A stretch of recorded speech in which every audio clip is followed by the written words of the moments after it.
This episode of Going in Raw is sponsored by Liquid IV. Summer is winding down, and that means it's time for all the fall rituals we look forward to this time of year, like weekend football or the return of pumpkin spice everything. One fall ritual that deserves to be added is daily hydration and energy from Liquid IV. One stick of Liquid IV Hydration Multiplier Plus Energy delivers 100 milligrams of natural caffeine plus 3 times the electrolytes of the leading sports drink. An all-in-one formula that hydrates you better than water alone.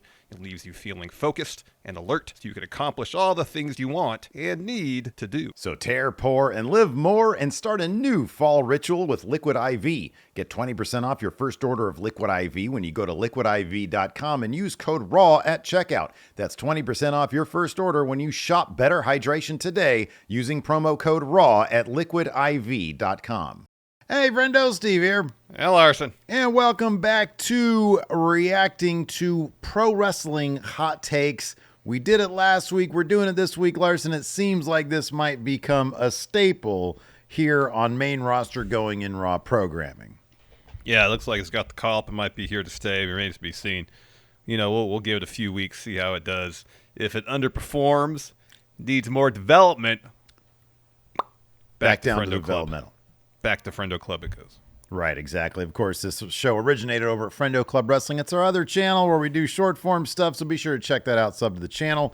We got a lot of just, steaming hot. I mean, this is like, you know, one of them dudes, if you look up on YouTube, people getting too close to, like, volcanoes. Lava. And they got those, like, those suits on made of, like, tinfoil. You know, they just saran wrap. Not. They look like it. Yeah, but they're heat resistant. They're like baked potatoes. Anyways.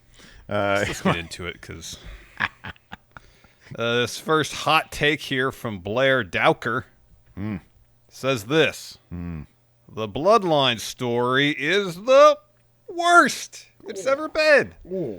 This is the worst Bloodline story Blair has ever been to. Well, okay. So here's I my got it, count. Steve. I got it. Here's what it is.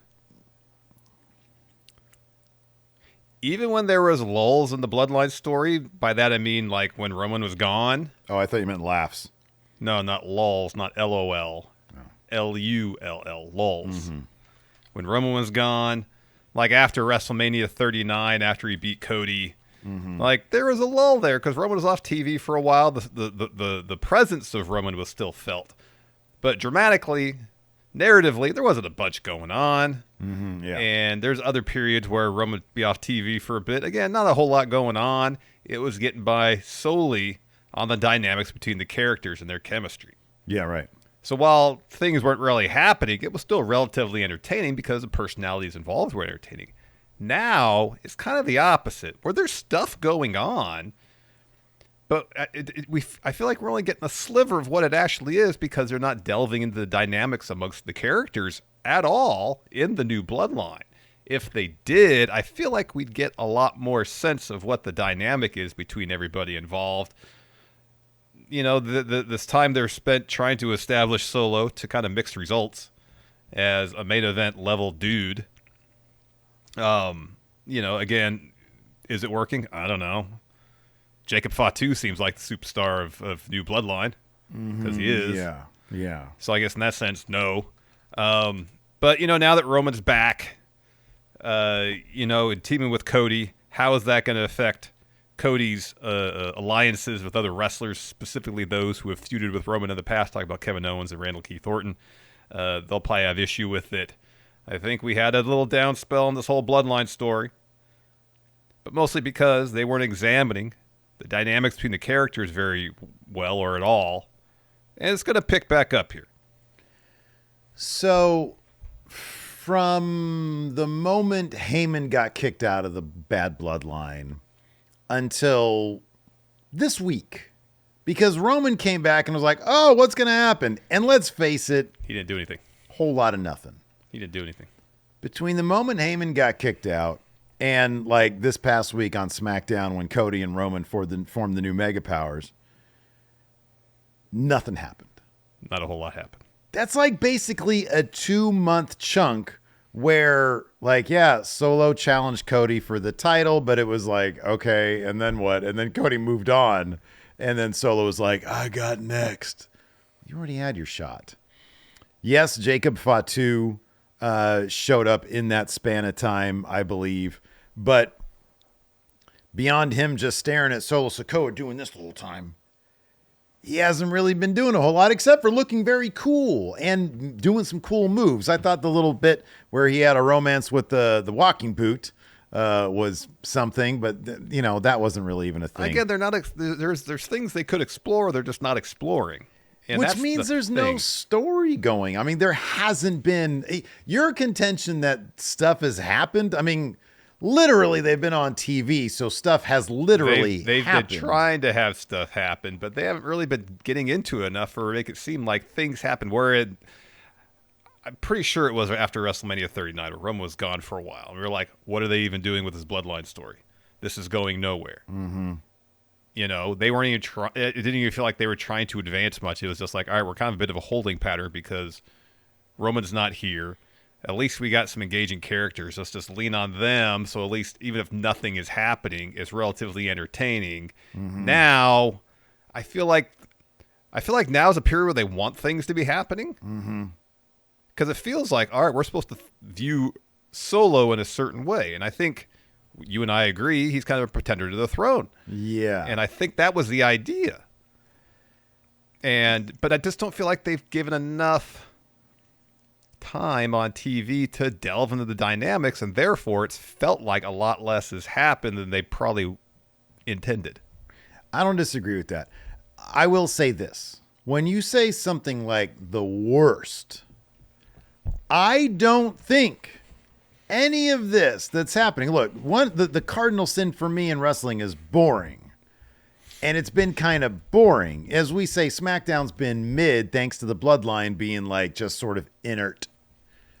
But if you want to talk worst, nothing is worse than Finn Balor falling off the top turnbuckle because it broke during his feud with the Bloodline years ago.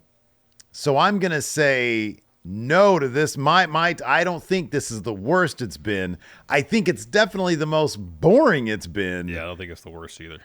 But in terms of just actively bad, Finn Balor falling off that top turnbuckle was horrible. And there might have been other sort of pre-Sammy Bloodline stuff that was like maybe pretty bad too. I can't remember off the top of my head. There was also a lot of really good pre-Sammy Bloodline stuff. So do you remember when they were building up to a Hell in a Cell match between Roman and Rey Mysterio, and they decided to have it on the SmackDown before the pay-per-view?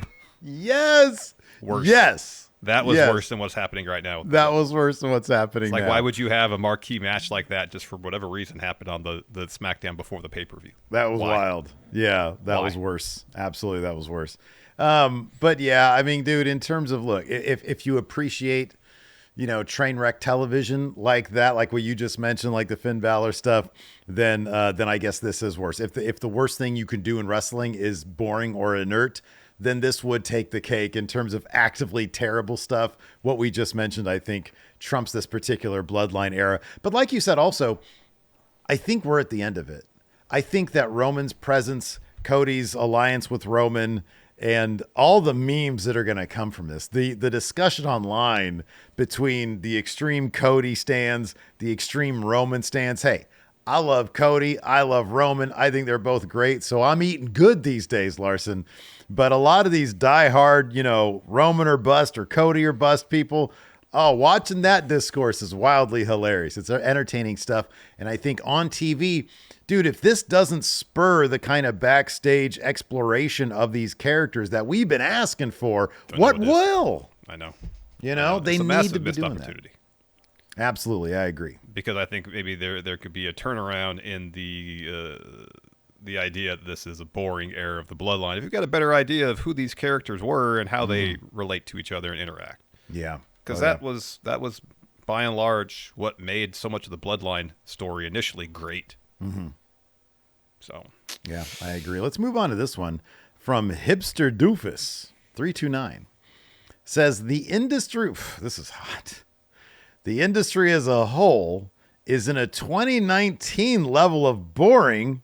AEW sucks. WWE needs stars again and to not break up every good stable. TNA and NXT are just developmental and not ready. Hard to disagree. Number one, 2019, when people relate the year 2019 to bad pro wrestling, they are relating it to one specific thing, WWE main roster, because Vince McMahon was arguably at his all-time worst in 2019. I've been writing a script for fucking months now about WWE's 2019, which I hope to produce for WrestleJuice with my fancy camera. By the way, my monitor came in today that I purchased with your gift card that you got me for my birthday. So thank you very much for that. And that's going to assist me with that video. But WWE in 2019 was epically bad. Yeah. Because Vince McMahon was basically on his sad last days of having any idea how to produce, pro wrestling angles. But outside of WWE, even outside of WWE main roster, meaning NXT in 2019, really good stuff. And AEW just getting started, a ton of excitement there. New Japan still pretty exciting product pre-pandemic. A lot of really cool things happening in wrestling in 2019. And I think that there has been a change in pro wrestling, certainly between then and now. How could there not be? It's been 5 years. But WWE main roster, for all intents and purposes, yes, there are some things that they really need to work on. But in terms of sort of big stories that they're telling, a lot of that's really, really quality stuff. AEW, I think AEW has feud of the year right now with Swerve and Hangman. I think the Tony Mariah stuff was really good. I think there's a lot of stuff to appreciate in AEW. There's still some stuff that they need to work on. But yeah, I wouldn't compare 2019 with now. No, I wouldn't either. One shift I feel like we've seen from Triple H, one of many, from a creative standpoint is, so often in years past before he took over, there would be moments that either were effectively or were intended to be effectively impactful that if you look at the moment by itself, you're like, wow, this is really cool. But if you look at it within the full context, what was going on in the show, it's like, well, this doesn't make a whole lot of sense. And that was kind of the booking philosophy. It was seemingly moments as opposed to stories. You're talking about, of course, the second Eric Rowan. Yes. When you have NWO Eric Rowan there for some reason. And awesome. But within the context of what happened next, wasn't awesome. No, because we never saw him again. Nope. And now it seems like Triple H is worrying less about moments for the sake of moments and focusing on building characters and the tensions that arise when characters clash. And so you don't necessarily get those. You don't necessarily get moments that you're like, oh, wow. Maybe as often. It's a slow and steady progression of character arcs and narrative. Maybe it's not for everybody. Completely understand. I don't really feel like AEW sucks. I feel like there's a lot of really entertaining stuff going on in AEW. Week to week, AEW has the best in-ring product. Last week's Dynamite, I really enjoyed. It was good. Yeah. When they find that balance between focusing on what they do best, which is the in-ring wrestling, better than any other wrestling company on TV right now. Yeah, I agree. On a regular, consistent basis. When they find that balance of focusing on that while telling stories, either during matches or outside the matches, I really enjoy AEW's product. It's a perfect far from it. There's a lot they need to work on still. That last All Out was a hell of a pay-per-view. It's a good show. Yeah. No promotion is perfect. No. But yeah, 2019 WWE especially was historic levels of bad. It was. Not just boring and bad. Yeah. If you're going to be bad, at least be like weird, absurd about it. Not just boring and bad. 2019 was so bad we almost lost Roman Reigns from pro wrestling. Yep. He almost walked away thanks to the dog food angle. Yep. Again, nothing weird or ironically funny about that. Just bad. I mean, it was weird, but it was weird. It was bad weird. It was bad weird. Yeah, I want off the wall. I don't whatever. Yeah. Let's go and move on to Atticus. You want two Eric Rowan weird. Yeah, that's what I'm talking about. Like, what the heck is this? They just That's needed the to kind of weird follow I up want. on it. Dude, you know what's wild about that? That clearly should have built to Bryan versus Roman. And it didn't. They I teamed know. up. I know. Again, they didn't even team up against the two Eric Rowans. They teamed up against like Rowan and I forget who. Yeah, yeah. Anyways, It was weird. let's move on. Again, not good weird. Bad weird. Boring weird. Atticus here says, hot take. When it comes to storylines, characters, and moments, the Ruthless Aggression era is the worst period in wrestling history. I don't know, 2019, celebrity guest host era might beg to differ. Here's the thing, though. It was around the Ruthless Aggression era that I stopped watching a lot. And then nothing necessarily to do with the product itself. I started doing other things with my time than watching wrestling. So I'm not necessarily an authority to speak on the quality of the Ruthless Aggression era. I know there's a lot of salacious stuff that's terrible. Just terrible. So I'll say this because I've watched my fair share. I was still watching at the time. I went to WrestleMania in 2005. I was watching when Cena debuted. I'll be honest, I watched up until around the PG era starting, around 2009, I think. Mm-hmm. And at a certain point, like especially the celebrity guest host era, it got so boring and bland. And that to me, like I said earlier, is a bit of the cardinal sin for me. I will say this. The worst of the Ruthless Aggression era and what you're referencing, the salaciousness, Vince McMahon being on, overdrive with what he was doing there, was probably the worst element of wrestling we've seen maybe ever, I guess, like in WWE at least. Him just sort of adhering to his absolute worst obsessions was really just it's horribly off-putting. Ugly stuff. It is really ugly. That being said, there were some tremendous characters back then. There really were. When Eddie was at his best, him and Ray teaming up together. When Cena discovered the Dr. Thugonomics stuff, it was really good. RVD had his big moments during the Ruthless Aggression era. So, I think Ruthless Aggression era, I would never paint it as the worst. It did have, I think, probably Vince McMahon at his worst. Yeah. During that era. But yeah, I'm with you. I think like going a little bit later when they were doing all the celebrity guest hosts, it was when you had, what was it like 2008, 9, 10, when you had like, no offense to Jack Swagger, but like, or Jake Hager, but Jack Swagger was just not my cup of tea. They were really pushing Sheamus too much too early. There was a number of people that they were like really trying to make happen that it was like, why are you trying to make these people happen? Like, Yeah. it just didn't make a lot of sense to me So yeah, no, I don't know. That's probably my worst era of wrestling is what you mentioned. Yeah, 2010. Mm-hmm. Yeah. Yeah. 2019 was pretty bad. 2019 was bad. Hold off on this next one and pay some bills because this next one is going to be a lot. Probably of fun gonna be a to lengthy talk about. conversation. Yeah. Yeah, probably. This episode of Going in Raw is sponsored by BetterHelp. There was once a time in my youth, Steve, when I was quite a curious child. I mentioned looking at maps. I got in baseball at one point. I used to buy a bunch of baseball cards and open the packs and look at the back and study all the stats on the back of them and try to memorize as many as I could as far as which player hit for what average and what year. Anyways, but somewhere along the way to adulthood, I kind of lost that curiosity. Even when I find something that I do want to learn, the drive to actually learn it just isn't there. Yeah, no, I feel that. I've seen it with my own kids. They're constantly learning and growing, and perhaps it's due to everything we have to concern ourselves with as adults. But I've found that sense of curiosity certainly isn't what it used to be for me.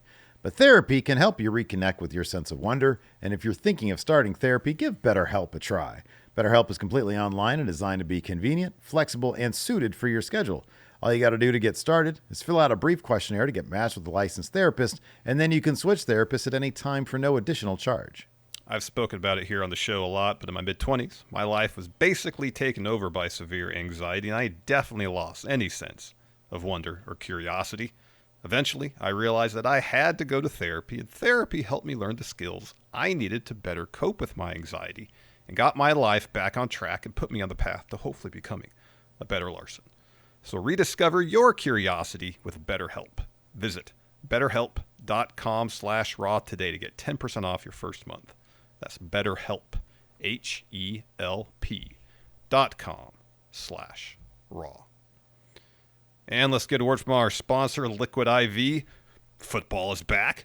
The weather is getting cooler. That must mean fall is nearly upon us, Steve. And while I'm starting to work weekend football watching back into my fall rituals, one ritual that remains constant for you and I, year-round, are our semi-weekly one-on-one basketball games. That's right, man. Temperatures may be down this time of year, but hydration is still a priority when we're hooping.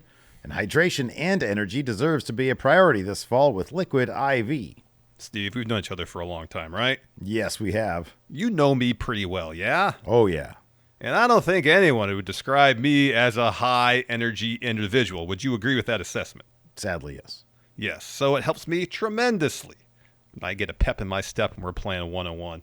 In one stick of Liquid IV Hydration Multiplier plus energy and 16 ounces of water delivers 100 milligrams of natural caffeine plus 3 times the electrolytes of the leading sports drink. Liquid IV has also combined their awesome peach flavor with the highly requested blackberry to provide an all-in-one formula that hydrates better than water alone and leaves me feeling focused and alert so I can accomplish all the things I want to do on and off the basketball court. So tear, pour, and live more and start a new fall ritual with Liquid IV. Get 20% off your first order of Liquid IV when you go to liquidiv.com and use code RAW at checkout. That's 20% off your first order when you shop Better Hydration today using promo code RAW at liquidiv.com.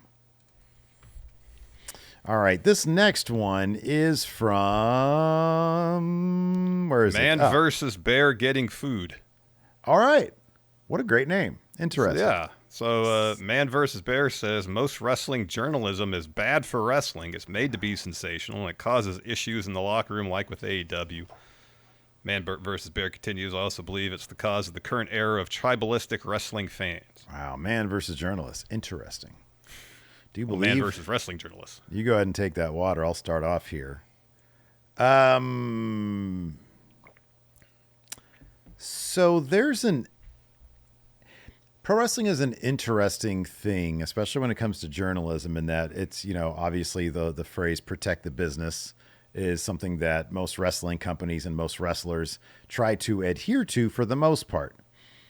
Wrestlers and wrestling promotions are also not opposed to using wrestling journalists to get their agendas across. We saw that probably most famously, of course, with the CM Punk AEW stuff. So I don't think that it is bad for the business to have individuals and entities out there reporting on things people are interested in. The more the wrestling industry guards itself from what goes on behind the scenes, the more interested people are in understanding what is going on behind the scenes. Does it then give certain wrestling fans a certain amount of entitlement or false understanding of what's going on? You know, how many people in our comments and questions have referenced fake news articles that or unsourced, you know, Twitter accounts when being like, well, yeah, this guy said this backstage, so this happened. And it's like, okay, now you're sort of taking it and running with it, and there's not a lot of basis for it. I don't know. It's funny because it's like, okay, well, what are you trying to say if you say wrestling journalism is a bad thing? If it went away, what would that mean? Like, it's never going to go away. There's always going to be a curiosity for what goes on behind the scenes in pro wrestling, because pro wrestling is a very, very guarded industry. I will say this about us. Obviously we're not journalists. We are critics, I guess, in that we review. Our primary stuff is we review and react to the on-screen product. And in fact, that is 1,000% what I prefer, as well as some news does for us as a business in terms of getting clicks. The scoops seem to be less and less hard hitting these days, because it seems like there's a lot more contentedness, I think, behind the scenes in pro wrestling. More people are getting paid. AEW and WWE both seem to be on solid financial ground. Mm-hmm. And so, if there's like a backstage fight or whatever, it's just not, it just doesn't matter as much, really. Like, I like that we've built our little business on reviewing things, on bringing our unique brand of chemistry, humor, and analysis to the world of professional wrestling, what you see on the screen.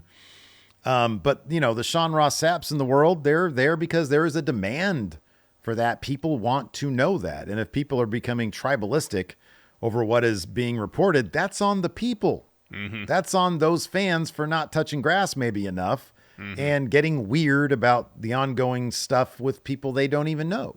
Yeah. Yeah. I mean, we're in an era kind of writ large where and maybe I'm naive to think this, but growing up, there's, maybe not, I don't know, but there seemed to be like a universal definition of what is factual and what is considered news and what is not. And, we have the democratization of so many things via internet and social media. And a lot of times that's been used for really positive things. Mm-hmm. There's been also other times where people take advantage of that and spread misinformation and disinformation. And so we live in an era now where unless a news source is legitimate and viable, you got to question so much of what you come across, because there's so much misinformation and disinformation being spread out there. By sources, by people, by entities that traditionally should know better. Yeah.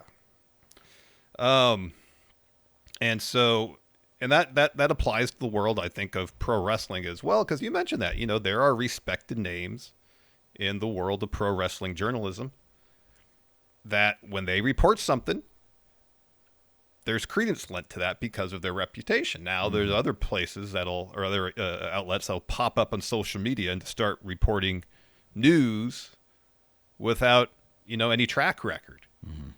And they have to develop a track record to be seen as credible sources.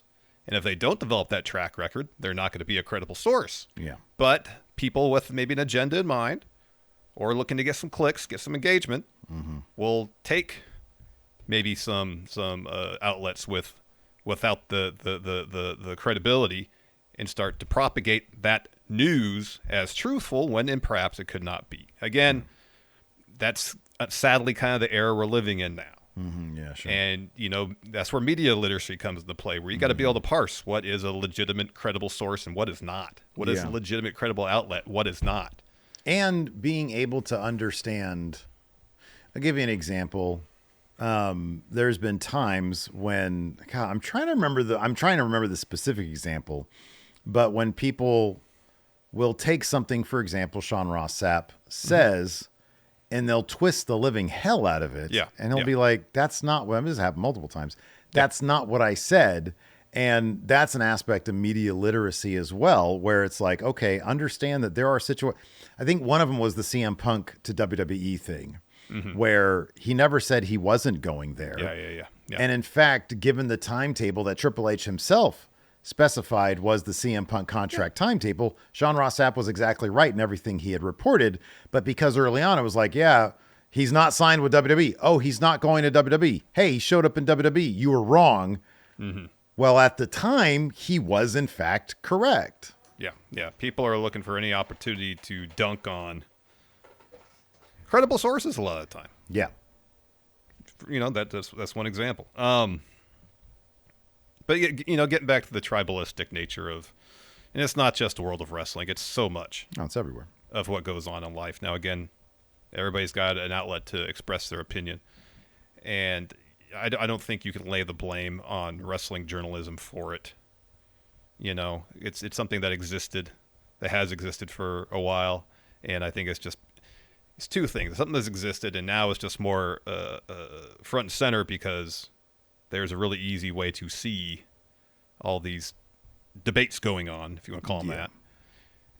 And that were on message boards or someplace else before that maybe you didn't frequent. Well, if you're on social media at all and you're a wrestling fan, odds are you're going to get some tribalistic back and forth going on your Twitter feed at some point. Mm-hmm. Yeah, right. You try to curate best you can, but it's going to be there. Mm-hmm. Yeah. So I don't know where I was going with it, but yeah, it's not going anywhere. It's here to stay. I know. Just try to curate your stuff best you can and just search out information from credible sources. It's about all you could do. Yeah. The Tribal Game here says AEW is flawed, but it's better for the business as a whole, and the majority of criticism that is negatively affecting their business is generated by tribalist people. It's funny when AEW creatively becomes more interesting, is a little bit better, which I think it has been lately. Mm-hmm, mm-hmm.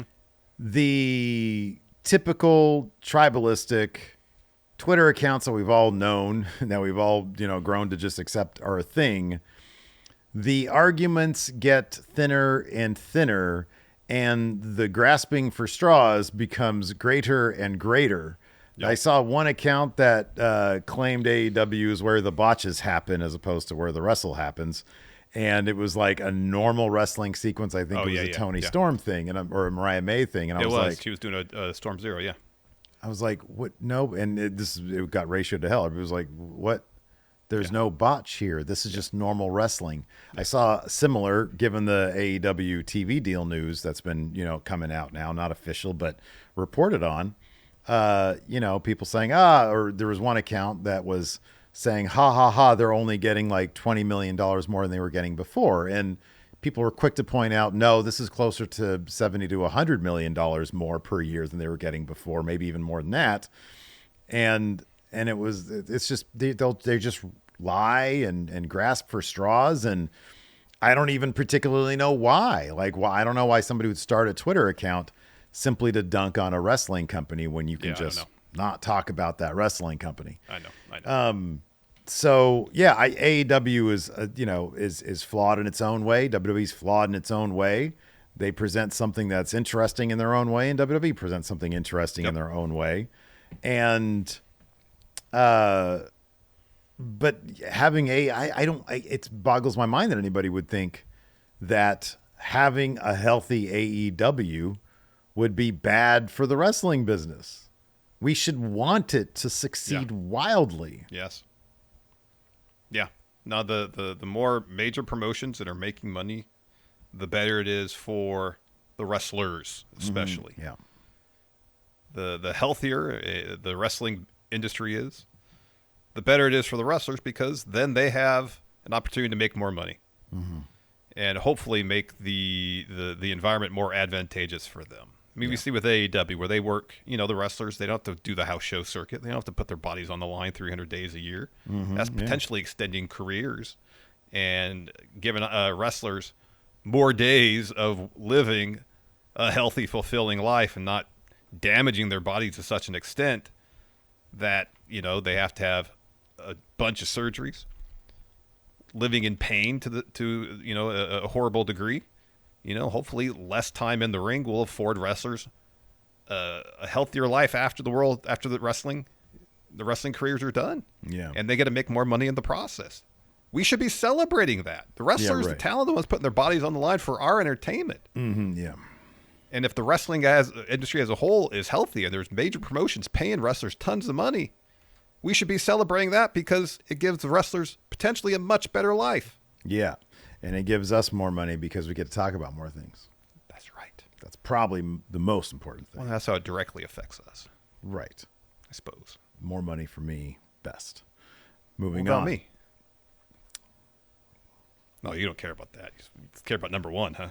I don't get it. Steve only cares about Steve. I don't get any of your money, so how does that benefit me? Actually, I do because I got this cool monitor here. Let's move on to Ty the Infamous. See, I'll give, this is going to be an example of we need more here. He says Jon Moxley is severely overrated. So we're going to have to rate Jon Moxley and then understand if that is over what We're going to give him his actual rating, and then we're going to decide what. So are we going to do Numbers Don't Lie right now on Jon Moxley? Sure, why not? All right. Absolutely. What do you think the perception is of Jon Moxley in terms of what his numbers would be for Numbers Don't Lie? I'd say he's probably hovering around an 8. Oh, you think that's it? Oh, do you think general perception is like a 9? Not about 9, maybe 8.5. I can't 8.5. Kayfabe would be high. Legacy would be high. It's funny. Here, you know what's funny? So we used to do a show called Numbers Don't Lie. That's what we're talking about here. And on Numbers Don't Lie, there were 3 categories. And basically the idea is we take numbers, we take math, and we try to pin down a number, scale 1 to 10, where these wrestlers would rank. And it's partially based off of a thing that Bret Hart once said, where he felt there were 3 aspects of a pro wrestling: the promo, their in-ring ability, and what was the presentation? And the presentation. Yeah, exactly. Their look. And then we added to that, like that's one category. This is being good, being a wrestler.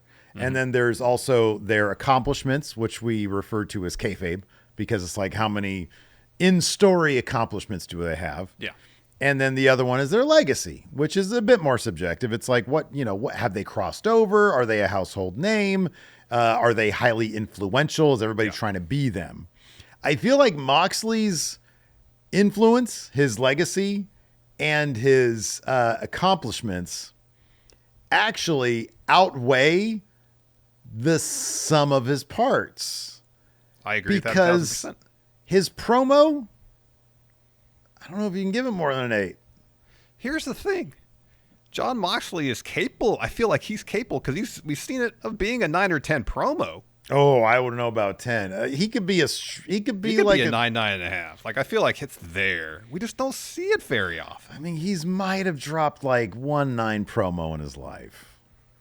He's one of those guys that when he was in WWE, people were like, "Oh, I can't wait to see what he does outside WWE because we get to see the real Jon Moxley." And it hasn't been like such a huge sea change that my perception of him changed drastically from when he was Dean Ambrose. I mean, his presentation fits him. It's an 8. His in-ring fits him. It's an 8. His promo fits him. It's an 8. You know what I mean? Like, yeah. But then his legacy, I think, is a lot higher than that. His accomplishments are way higher than that. His accomplishments, for sure, are way higher. Legacy, I mean, yeah, I guess. Yeah. I mean, he was a founding. He was a founding, like there were others besides Kurt Angle and Triple H. But he was a member of the Shield, and all of his championships.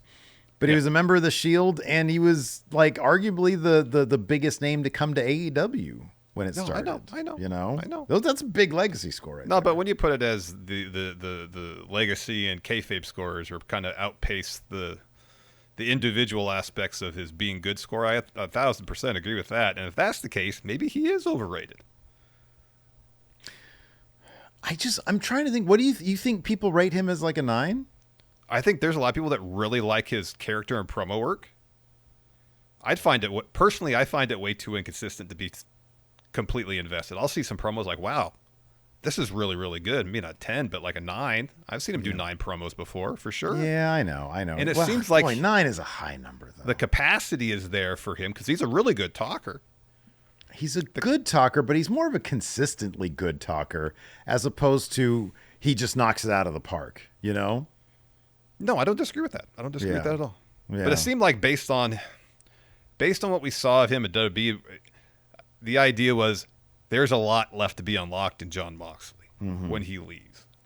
And then apart from him, being able to curse and go out and bleed more, I honestly don't see a massive sea change in terms of how he wrestles, how he presents himself as a character. The character's different, but he doesn't do the comedic stuff, but that was kind of forced upon him, I believe, for a lot of the time. I feel like it's more like, oh, he's happier now, so I'm going to think that he's much better than he was. I'll be honest, at moments I wish we had a little bit of a Dean Ambrose? Just a little more comedic Mox, because he's a funny dude. Yeah, he's a funny guy. I think he's got a very dry think, sense of humor, and I think it'd be nice to see that every now and again. Also, like, you got to think this is 2024, not 2020. And so, like, Mox was the ace of AEW. Yeah, He but what do was you remember the about guy. that run as champion in 2020? I had don't the remember title a shit lot. about it except a really bad match against Jake Hager. Why is it Jake Hager? I remember that too. That's like the first thing that match comes was to mind. Awful. Oh, And like, man. yes, he held it down in AEW, and he was the guy there and carried him through the pandemic. I don't remember anything. I guess when Jericho stabbed him in the eye right before he beat Jericho for the title. Otherwise, I don't remember anything about that time when he was champion in AEW. It was just a long until he time. lost it to Kenny. Yeah. Yeah. Like, I feel like he was doing serviceable work. He was doing good work. He's a solid foundation. He is. But I don't. Yeah, I mean, personally, I'd probably give him about an 8. Yeah. Yeah. But I think you're probably right. And most people would rate him a 9. Yeah, I think a lot of people are like, oh man, great promo, 10. Yeah. Wow, great in ring. Like, here's the thing, like he has put in the work to develop and evolve his in ring style from what he did in WWE. Mm-hmm. We've seen that. He's employed a lot more MMA type stuff, a lot more catch wrestling type stuff.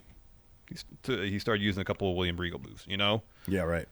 And so credit there. He hasn't kind of rested on his laurels and just wrestled the same he did in WWE. It's not the case. Let me ask you this. Sure. I had this question over at WrestleJuice, and this conversation sort of brings it up.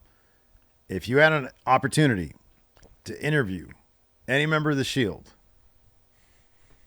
for an hour long, who would you go with? How do you not say Roman Reigns? Because I don't think Roman would be open. But that's one that'll do the best. Okay. What would be most interesting? And you can still say Roman. My personal answer is Seth. I think Seth is the kind of guy who would enthusiastically love to talk about the creative process of pro wrestling. I don't know, because he's been pretty guarded about that at times too. No, he's been guarded about people thinking they know too much. Yeah, but I don't know. He seems like an enthusiastic fan of pro wrestling. He is, and I think Mox is too. Mox would give you nothing. I don't I don't Mox know. would Either give he'd much give you of nothing, anything. or he would just kind of Be super profound. yeah. Maybe Roman would be interested, but I feel like Roman Reigns only brings the interesting stuff when it's like a really properly well-respected media outlet, which wouldn't be us. Did you see him and Heyman on? There was something that went down like a couple weeks ago, and he was talking deep about character and performance, and I was like, yeah, he wouldn't do that with us. But if we were that, maybe he would. If we really knew how to frame the questions to get decent answers out of him, then I think he might. Well, yeah. No, we would do. We'd be like, okay, which of these fast food items is the tribal chief of fast food? There we go. And why? And why? And why? And why? He might give us 20 minutes on the why. I don't know. That'd be great. That'd be great. Callum Kelly here says, hot take. There's only a handful of really good Hell in a Cell matches. All the rest are either mid or boring. Don't disagree with that. An ice cold take because I think everybody knows that. Tepid take. And I'll be, I saw a tweet the other day. Somebody said, Triple H did a great job killing the Hell in a Cell pay-per-view because now it means something again. I'm like, they needed to shelve it for 5 years for it to mean anything. I know. I mean, I don't even know if they can really give it what it had before, even if they shelved it for 5 years. What is your favorite Hell in a Cell match? I don't know. And why is it New Day and the Usos? Yeah, that was actually the first one that came to mind. That one is exceptionally good. It is actually a really good match. It's exceptionally good. I mean, a lot of people will point to Undertaker and Mankind. That's the most famous. And then Shawn Michaels and Undertaker. The first one's good. Shane McMahon versus Kevin Owens. Oh my gosh, that's the painful. one. That's the one. Or Shane versus Undertaker in Hell in a Cell. Was that a Hell in a Cell match? That was at WrestleMania. Yeah, painful. Shane's had at least 2 Hell in a Cell matches because the Kevin Owens was Hell in a Cell too, right? Yeah, he had a Hell That's in a when Cell he match. fell down into the big thing. Yeah, then Sami Zayn moved Kevin Owens out of the way. That's right. Oh boy. Chest NCS says there should be a hot take. There should be a mid-card women's title in WWE. That's not a hot take. No, that's should be. Cold. Of course There they definitely should. be. Of course they should. Absolutely. Absolutely.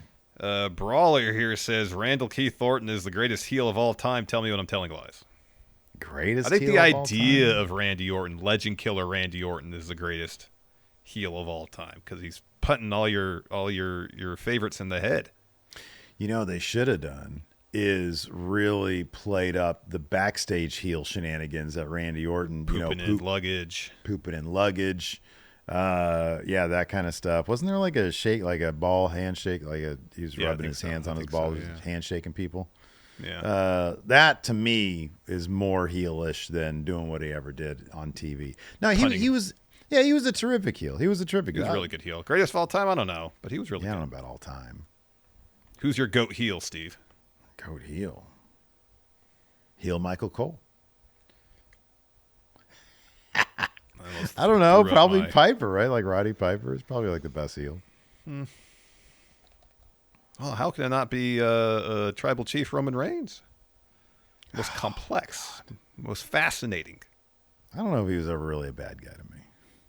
He was doing what it took to get done. Yeah, man. Wow. People had to eat. CTVan says, no one cares about the amount of days a title reign lasts. It's the number of successful title defenses that makes the reign impressive. So I agree with the second part, and I disagree with the first part. I think people do care about the amount of days a title reign lasts. Here's the thing. I saw one of them little Facebook graphics that had a picture of Tribal Chief Roman Reigns on one side and Hulkamania on the other side. And it had like a giant number. It was like 1,300 days or whatever, 45 title defenses for Roman Reigns, right? Mm-hmm. And then over here on the Hogan side, 1,004 or whatever it was. And it said, 900 title defenses or whatever it was. Oh, counting house shows, yeah. Yeah. Yeah. How many of those title defenses for Hogan does anybody remember? Yeah, no. And tell me that it reaches double digits. Tell me that it's 10 or more. Yeah. Because it kind of isn't. You know what I mean? Mm-hmm. Andre, Warrior. Was he champion? What Mega Powers? He didn't walk in as champion. Macho Man walked in as champion. Yeah, Macho Man was champ. All right, so that wasn't a title defense. No. Bundy, I guess, Bundy, WrestleMania 2. WrestleMania 2, King Kong Bundy. Yeah, right, Bundy. Let me see. He wasn't champ against Sid. Who did he wrestle at 6 was Warrior. 7 was Slaughter. He beat Slaughter. Well, he beat Slaughter. He was champion there. Wasn't even a defense. 8, he wasn't champion. 9, he didn't walk in champion. Right.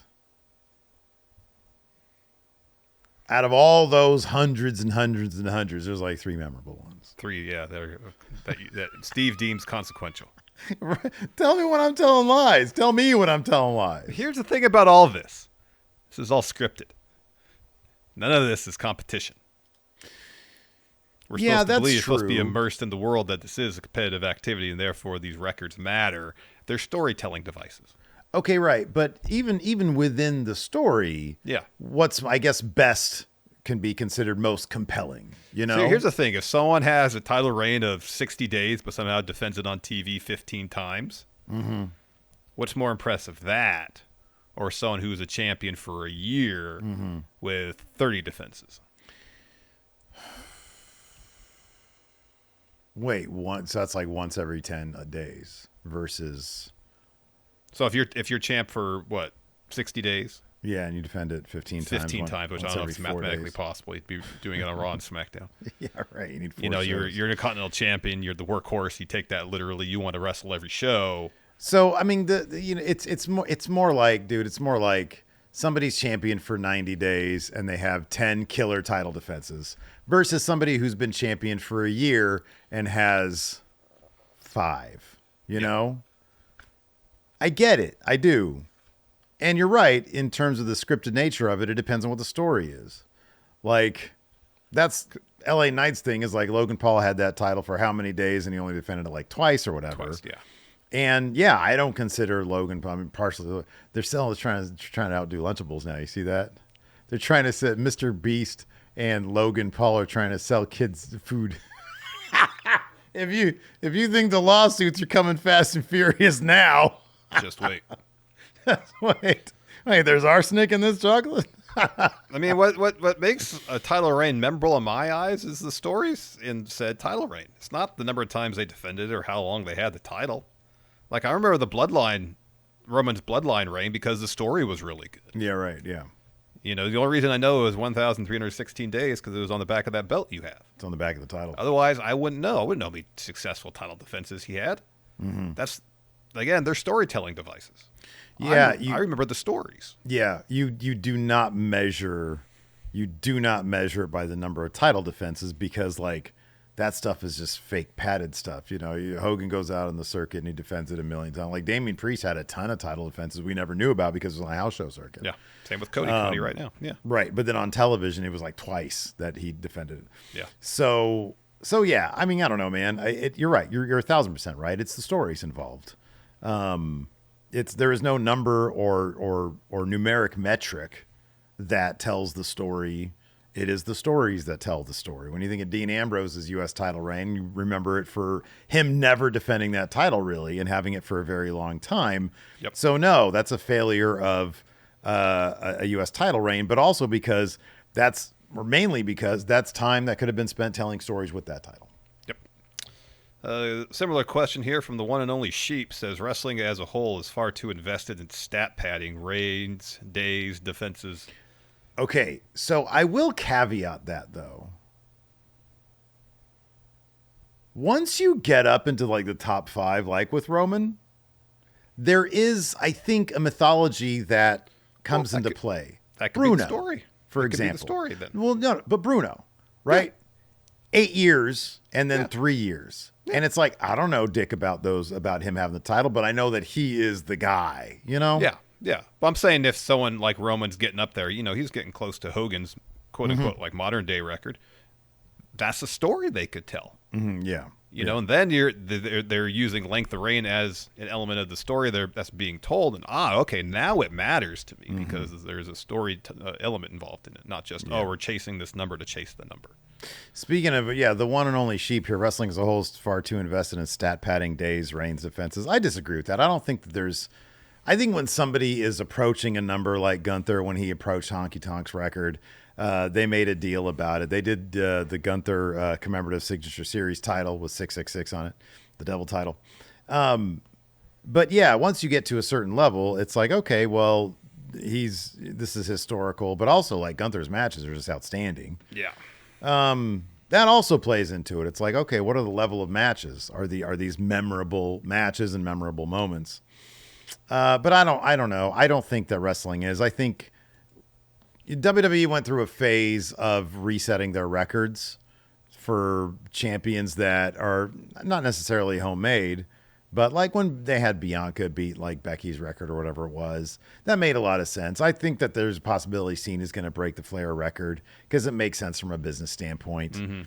But beyond that, beyond trying to make some money off it, day to day, I don't really agree with this. I don't think they do that all too much. Well, I do think there's overall in both WWE and AEW an emphasis on having longer title reigns that I think sometimes can come at the detriment of some of the stories they might want to tell. Well, like, okay, hold on, though. If the feud is right, hold on. If the feud is right, pass that title back and forth a few times. The guy you want to have with the title, you know, rather than having a 270-day reign, he has 3 reigns, broken up a little bit. Damian Priest lost his 4 months after. Sami Zayn lost his 4 months after. I'm talking about Roman, 1,316 days. Gunther had the title for a while. But that fit the story. No, I'm not just. I'm saying, but even in AEW, like every world champion basically has had the belt longer than like 6 months, seemingly. Yeah, well, no, I don't disagree with that. AEW, and Cody's probably going to have this WWE title for a while, for at least a year. AEW, they're still figuring out what they're doing there. It's been 5 years; they're still figuring that stuff out. I mean, Joe had it for a short period of time because he was a transitional guy. Yeah, he was transitional. Swerve had it for an acceptable period of time. You know, I think they're getting to the point where they're understanding AEW. I think they're getting to the point where they're understanding what stories you should be telling and how that should play out with the title runs, the length of time. And I think Triple H has a decent grasp on that. Even sometimes even reverts back to sort of the Attitude Era thing of like, hey, let's switch this up a little bit, like with the women's tag titles. let's switch. Let's give the crowd a big pop. See if we're going to do something with Unholy Union. They didn't do anything with him, so they got him back to Jade and Bianca. Yeah. Which you can debate whether or not that was a good idea. Yeah. But I mean, like, Cody's probably going to have this belt for till WrestleMania next year, probably. Oh yeah. There's no reason he could have passed it back and forth a couple times in between. Yeah, I'm on the fence about that. I think there's definitely every one of his competitors, except maybe AJ, because that was right out the gate. But like, I don't know, Kevin Owens, I think the case could have been made there. Randy Orton, you can make the case there. Absolutely. But I get it. Cody's the guy. And I could see this from the standpoint of like from a business, we don't want him to not have Stone Cold was the the title. guy. He lost that belt, 3 months after he won it? Stone Cold had there was 5 different Stone Colds in that company, man. He had The Rock, Mankind, Triple H. Trying to tell me on Raw there's not 5 people that could easily be seen as legit world champions? On Raw, we're not talking about Raw, we're talking about SmackDown. No. And no, there aren't. It's Roman Reigns. Put your one up for your tribal chief, Steve. Tribal Chief, baby. What's next? Oh, here we go. Garrett B says SmackDown should be 3 hours too. No. Stop. No. More time on SmackDown is not going to cure what ails it. If anything, it would amplify it. It's going to make it worse. Could potentially make it worse. It could be like Raw was a few years back. Yeah, we don't want that. Don't want that.